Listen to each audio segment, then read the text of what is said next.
Hi everyone, it's Alan here. Sorry, no video. Yeah, it's been absolutely, totally tipping it down. Absolutely, totally. And I've got GB News on in the background. Got to be careful because just in case I get a copyright strike with Neil Oliver on the TV. Yeah, it's been constant rain today, and it, you know, um, yeah, I'm been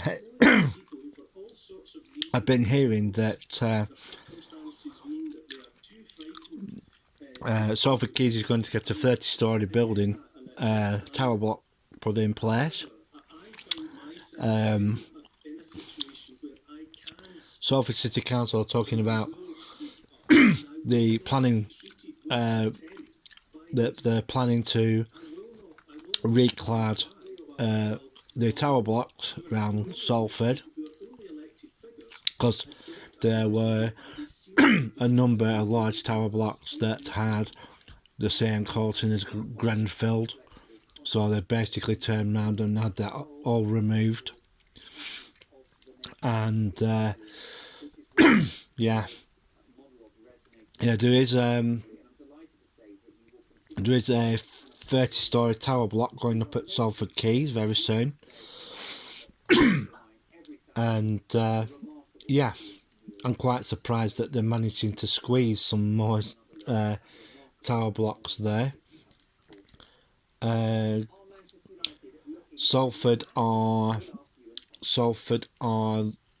going to go ahead with a 50 story tower block that's going to be put up. The usual companies are going to be doing them, and yeah, I'm just waiting to see what's happening about Crompton Place. For what I've been hearing on the grapevine is that a lot of the projects in, especially around the Bolton area, have basically ground to a halt. The quarter on Manchester Road, but where on the corner where B&M is just across the road, basically that was meant to have started this year, but it hasn't. So that has basically been stalled. Where things are going at Bolton at the moment are getting, shall I say, into difficulties. Because they don't have the workers to do them. Well, one of the things that they should be looking at is modular construction.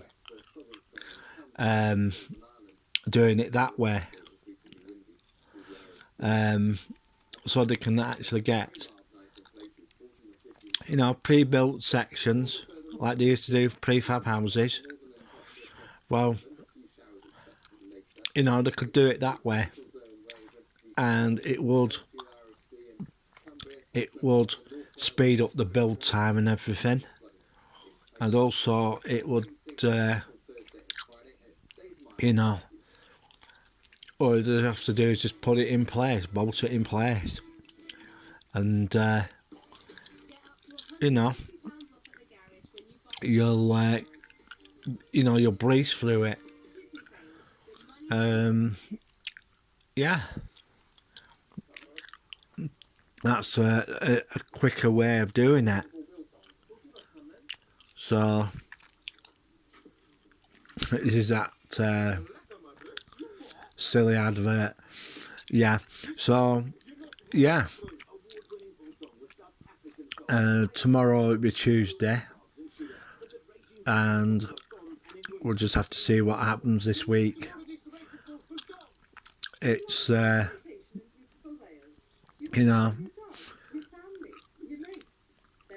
it's going to be quite a difficult week, I think.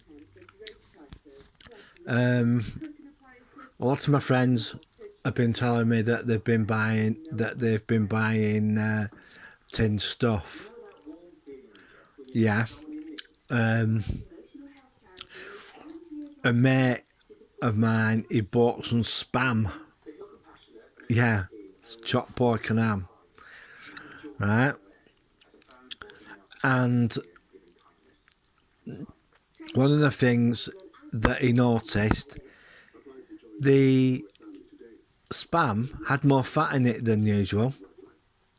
I'm starting to get reports that they're not putting as much meat in as they usually do. They're just bulking it up with fat and that, just to to keep the weight on the can, to comply with the weight that is printed on their pre-made cans, sort of thing.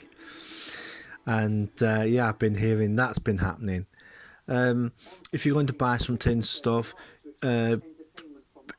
sausage and beans, I've even heard that oxtail soup is they're using smaller tins for that, to keep costs down, because sometimes I've been hearing that the price of tin is, the price for the pre-made tins are going up in price. So, it's just one of those things. So, if you're going to buy some stuff, go out and buy it, and, fill your cupboards up and everything. Go wild. It's just one of those things that happens. So, we're just waiting to see what happens, because there's supposed to be shortages everywhere. The thing is, guys, there's that many shops for you to choose from. You shouldn't really have shortages, because you have other places to go to. They don't use the same lorry company, do they? They've each got their own lorries. I know Morrison's have their own, and I know Tesco has started moving their stuff on rail freight, and one or two others. Well, the other thing is there's a lot of BS floating around of late. Yeah. The other day I saw a what was it? A Fulton's van go into the shopping centre at Blackburn, at Accrington, sorry, and the Poundland lorry just come in, and what they went and did, they took all the old stock from the Poundland store. They bought their old stock. Fulton's bought the old stock, I think, and they took it to one of their stores. Because I don't know if they have an agreement or anything.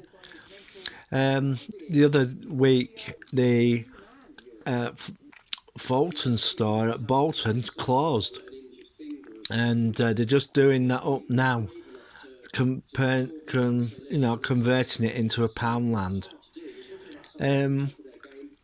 If you can become a member of Costco, if you're an essential worker, right, go to Costco and buy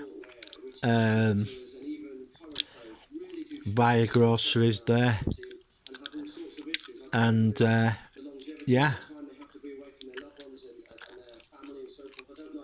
so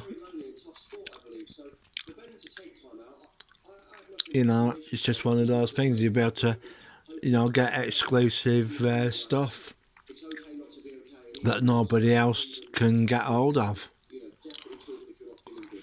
Yeah.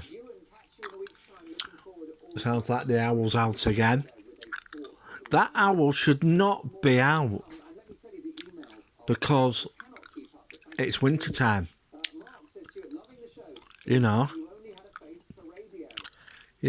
thought owls were meant to hibernate for winter. Same with squirrels.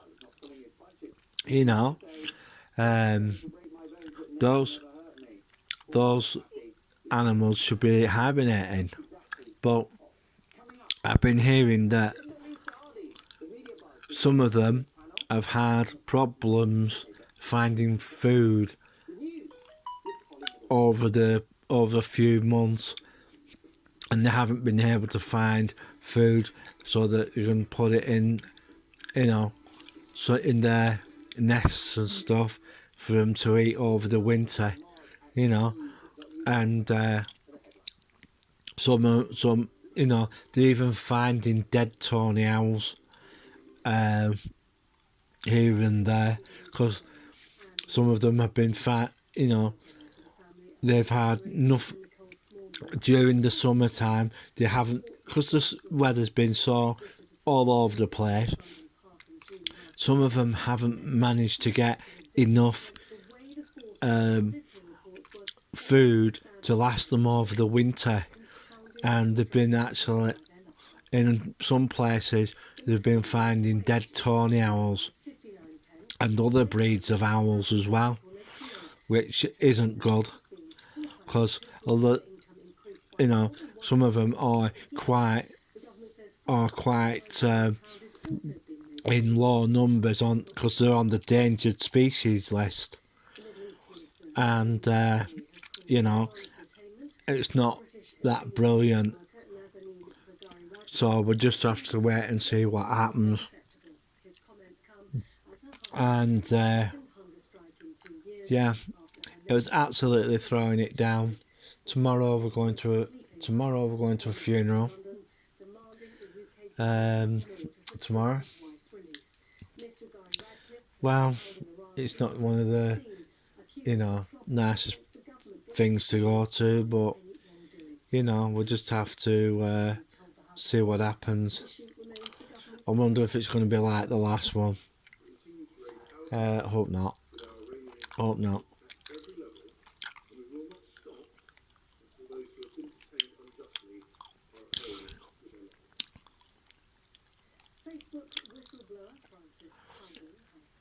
So we'll see what happens.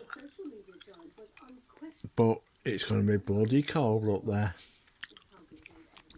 So I just hope everybody. I just saw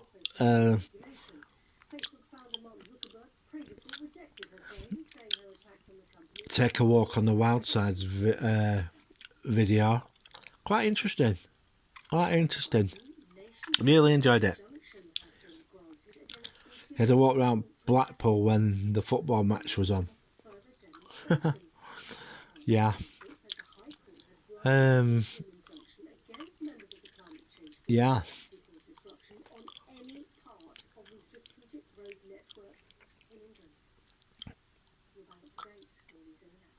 Oh, someone's meowing.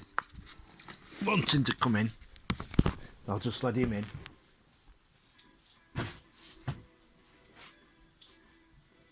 Oh, someone wants to come in. Come on, lad. Come on. Come on. Email from Robert. Robert, thank you so much for writing in. Robert says, my goodness, the quality of the guests is plummeting. Hello. Tilly Ramsey would not be on the telly if it wasn't for her father. She is a chubby little thing, and she probably does love her father's food, says Robert. What has this got to do with being male or female? Why are you allowing your guests to dictate this narrative? Well, Robert, it's all about opinion. See if it turns up. Speak and then we debate it. But you've got strong views on this. Robert goes on to say, we get this stupidness all the time. Like when females get criticised about their clothes. We hear it wouldn't be said if it was a man. I remember Tracy Brabin getting criticised for wearing an off-the-shoulder evening dress in the Commons for days. People don't criticise male politicians, is what they say. Bollocks, said Roberts, always hearing how scruffy Jeremy Corbyn was, or how Boris is like a child who doesn't know how to get dressed. Stop allowing this to filter through our society. Please, says Rob. Strong views there, you guys, honestly. You don't sit on the fence, do you? Also, from David, Dear Mark, I am fat, and I have no issue with people saying it. When people say I should get in shape, I reply by saying round is a shape. David, you are a legend. As I've said once, I'll say it again. The best bit of this show is when we read out your emails. So do keep them coming. Loving the interaction. It's time now for the big question, where you get to quiz top celebrities, public figures, decision makers, and sports people. All Too cold out there. cheeky little email address of mark@tvnews.uk. It's too cold out there. What can you say about my big Goodbye. question? Bernice Sparks, one of the most beautiful women in the world. A glamour model. At least you don't have to sit in a tree, lad. You know.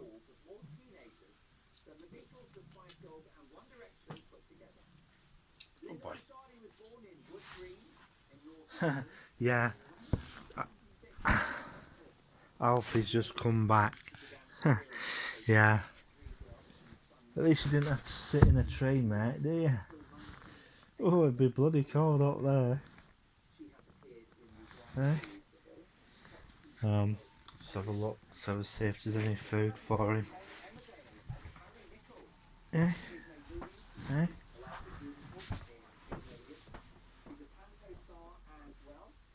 Let's have a look. Should we put some... Should we want some new food? Right, hang on. Hang on. We'll just try and find him some decent...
There you go.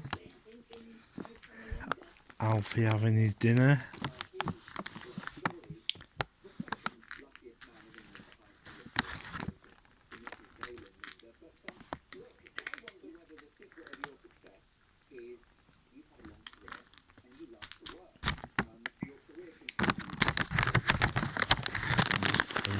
More food in. You're a bit of a foodie, aren't you? There we go. Just giving him some. Put something out, a bit of a goodie bag. I'm gonna have to get him some more very soon. You're right. Good lad.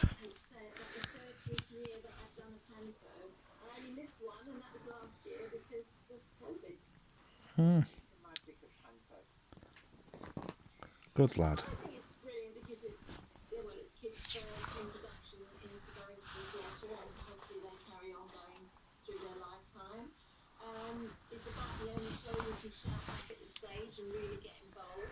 And the kids love it, families love it. There's not many shows that grannies can enjoy and two-year-olds can enjoy as well. And it's just been part of my life for so long that Christmas really wouldn't be Christmas without Panto. Yeah, and you're fantastic at it. photographer. So tell me about that. Yeah, I used to, when I was modelling, take pictures of people and, you know, just amateur pictures. And then all the darkroom stuff and everything else put me off because really the most important thing in a picture, you know, apart from the subject, is the lighting. And I know all about lighting and making the lovely pictures and, you know, doing dramatic lighting on, you know, character actors, etc. But when digital photography came in, I started to do it a bit more professionally. And I had a studio built, and I now take pictures mainly for people in the business. You know, I've done everybody from the Hoff to the Osmonds to you name it. I've had so many celebrities in the studio, and I do enjoy it. It's still a hobby. I don't do it every day, but it just like to have it occasional. You know, what makes me a living really. The subject was David Hasselhoff.